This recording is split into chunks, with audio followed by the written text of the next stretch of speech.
L'autoconsum elèctric és legal i viable i aporta uns importants beneficis econòmics i ambientals.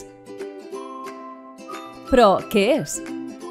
L'autoconsum és l'autogeneració d'electricitat mitjançant la instal·lació de tot tipus de petits generadors elèctrics basats en fonts d'energia renovable, majoritàriament solar fotovoltaica, mini-eòlica i, en menor mesura, biomassa. Això permet la generació d'energia lliure d'emissions i pot ser l'única font d'energia fiable en zones remotes. Ja fa uns anys que els preus dels panells solars han baixat i ja és més econòmic autoconsumir l'electricitat que genera una instal·lació fotovoltaica que comprar-la a la xarxa elèctrica.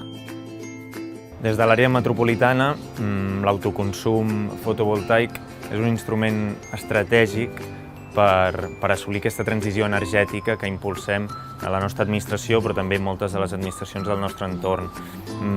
Sobretot perquè creiem que el model energètic actual és insostenible. I què en faig d'aquesta energia?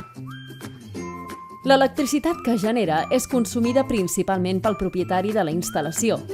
Els excedents d'electricitat es poden acumular en bateries per consumir-la en hores en què no fa sol i, a més, el restant pot injectar-se a la xarxa general. A casa hi puc posar una instal·lació d'aquest tipus?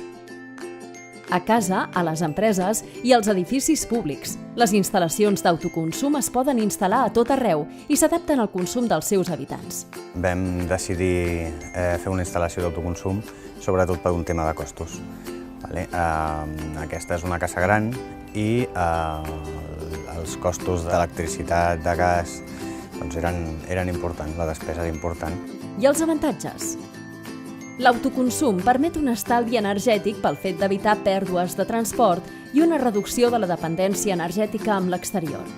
A més, facilita l'assoliment d'objectius mediambientals i de lluita contra el canvi climàtic. Després de treballar amb autoconsum i amb una brema a les espatlles, els resultats ja comencen a ser evidents, no? Millor compatibilitat, un menys consum de quilowatts, es pot estar estimat amb un 15% menys. Després també la no utilització pràcticament de combustible fòssil. Aquesta instal·lació d'autoconsum ha estat un projecte que s'ha impulsat des del districte de les Corts, conjuntament amb l'Agència d'Energia de Barcelona, i representa la integració de la generació energètica en un element d'espai públic com és una pèrgola. Llavors, aquesta pèrgola té una doble funció. Per una banda genera energia i per l'altra dona ombra a l'àrea de jocs infantils que es va projectar amb la remodelació de la plaça del centre d'aquí de Barcelona. L'autoconsum, una opció viable per a particulars, empreses i per a l'administració.